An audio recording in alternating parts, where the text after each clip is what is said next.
La mère épuisée a finalement entendu le cri de son nouveau-né. Sherine savait immédiatement que Bob n'accepterait pas cet enfant noir comme le sien. Quelle vérité impensable révélerait plus tard un test ADN? Le médecin a tenu le petit garçon devant la mère. « Félicitations maman, c'est un petit garçon ». Le choc et l'incrédulité se sont formés dans les yeux de Sherine. Comment cela pouvait-il être possible? Elle frotta ses mains sur ses yeux, mais la vérité, quelque peu dérangeante, ne changea pas. Alors qu'elle gardait le bébé, lui étant remis dans une serviette, elle ouvrit même la couverture pour s'assurer que ses yeux ne la trompaient pas. « Je ne comprends pas, mon bébé est noir. Peut-être ressemble-t-il à son père ?» dit-elle. Le pédiatre sourit. Personne ne comprenait pourquoi la mère semblait si bouleversée. Le bébé était magnifique et en parfaite santé. Le personnel pensait peut-être que Sherine était simplement confuse en raison de la fatigue éprouvée pendant le travail. Mais ce qu'elle dit ensuite les fit tous grimacer. « Vous ne comprenez pas !» pleura Sherine. « Le père du bébé est blanc. » Tout le monde dans la salle d'accouchement sembla soudain choqué.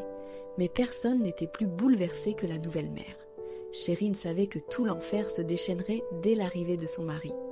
Il restait plus de 3 semaines avant sa date d'accouchement, et Bob était parti en voyage d'affaires. Il devait rentrer dans 2 jours, et Sherine soupçonnait que ce n'était que des contractions de Braxton Hicks. Lorsque les contractions ont commencé à s'aggraver, elle a demandé à une amie de l'emmener à l'hôpital. La voisine sympathique s'était rapidement proposée de s'occuper de Mia et Jenna. En chemin vers l'hôpital, la poche des os de Sherine s'est rompue. Il n'y avait aucune chance que Bob arrive à temps pour l'accouchement, mais il se précipiterait sûrement à la maison pour être aux côtés de sa femme dès que possible. En y repensant, Sherine était intensément consciente de la période difficile que son mariage avait traversée l'année précédente. Avec les exigences de son travail et l'éducation de ses 2 enfants, il semblait qu'elle et Bob s'éloignaient lentement. Dans une tentative espérée de resserrer les liens du mariage, Sherine avait accepté de tenter une fois de plus d'avoir un fils. Bob aimait ses 2 filles, mais au fond, Sherine savait qu'il aurait aimé avoir un fils également. Avec le petit bébé noir dans ses bras, Sherine ne pouvait rien faire d'autre que prier en attendant l'arrivée de Bob à l'hôpital. Comment lui expliquer ce qui s'était passé? La honte submergeait cette mère, alors que son cœur palpitait dans sa poitrine. Elle aurait souhaité pouvoir remonter le temps et faire disparaître sa réalité dans l'oubli. Peu de temps après que Sherine ait été promue au travail, elle a commencé à travailler avec Darrell.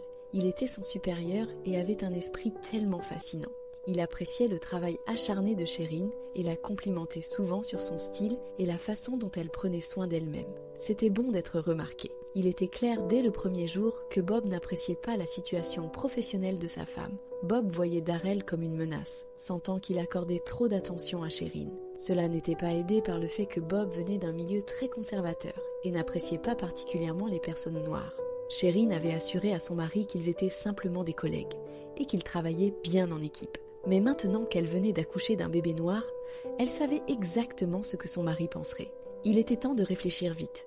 Bob allait arriver d'un instant à l'autre. Sherine jura qu'elle ferait tout ce qu'il fallait pour convaincre Bob que c'était son fils et qu'elle n'avait pas trompé son mari avec son collègue. Elle savait que le secret qu'elle avait gardé ces derniers mois était quelque chose qu'elle ne pourrait jamais partager avec Bob. Ce serait sa punition de vivre avec le mensonge, mais elle ferait tout pour sauver son mariage. Le bref moment de réconfort qu'elle avait trouvé dans les bras d'un autre homme ne lui avait causé que des tourments. Après la pression que Bob avait mise sur elle, Sherine demanda une mutation vers une autre section de l'entreprise. Bob ne pouvait tout simplement pas se reposer tant que Sherine travaillait avec Darrell. Peu de temps après, Darrell fut muté dans un bureau hors de l'État, et la vie reprit son cours monotone. Sherine trouvait moins de satisfaction dans son travail, mais elle continua car la famille avait besoin d'argent. À ce jour, Sherine regrette d'avoir proposé de participer à la conférence annuelle dans un luxueux complexe hôtelier. Elle avait simplement besoin d'une pause avec Bob et voulait passer un week-end seule avec lui.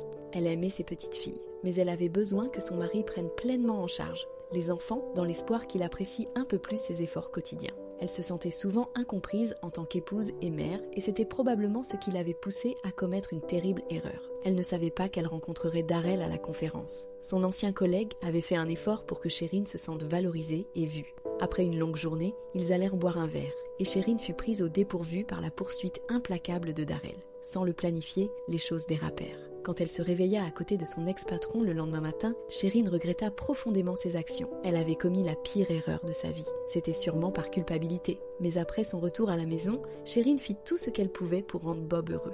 Elle fit un effort conscient pour raviver la flamme de leur mariage. Lorsqu'elle se rendit compte qu'elle était enceinte peu de temps après, elle fit un vœu silencieux de sauver son mariage et de garder sa famille unie. Dès que Bob entra dans la pièce, Sherine se mit à pleurer. Il n'y avait aucun moyen de cacher le choc sur son visage lorsqu'il regarda le bébé dans ses bras.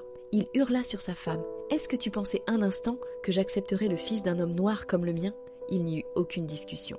Bob sortit de la salle d'hôpital en trombe et refusa de répondre aux appels de sa femme. Lorsque Sherine fut relâchée de l'hôpital le lendemain, Bob avait déjà déménagé. Il demanda le divorce dans les premières semaines après la naissance du petit Danny. Il n'y avait absolument aucun espoir de réconciliation. Les médecins ont tenté de contacter Bob pour l'informer qu'il existait plusieurs cas de parents blancs donnant naissance à un enfant noir. S'il soupçonnait sa femme d'infidélité, un test ADN pourrait éclairer la situation. Cependant, Bob n'était même pas intéressé à le savoir. Tout ce qu'il savait, c'était que le bébé noir n'était pas le sien. Sherine était dos au mur. Environ 6 mois après sa grossesse, elle et Bob avaient décidé qu'elle quitterait son emploi pour devenir mère à plein temps. Elle n'avait aucun revenu, à part quelques économies. Avec Bob qui insistait pour divorcer, elle devait se battre pour obtenir une pension alimentaire pour elle et les enfants. Ce qui avait commencé comme un secret s'était maintenant transformé en un réseau de mensonges. Si Darrell était le père de son fils, elle aurait soudoyé un assistant de laboratoire pour changer les résultats du test ADN.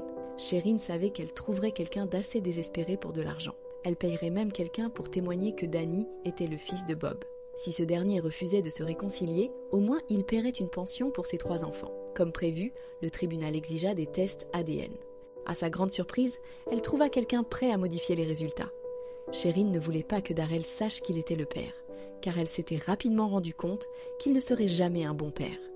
La technicienne de laboratoire, discrète, communiquait prudemment avec Sherine.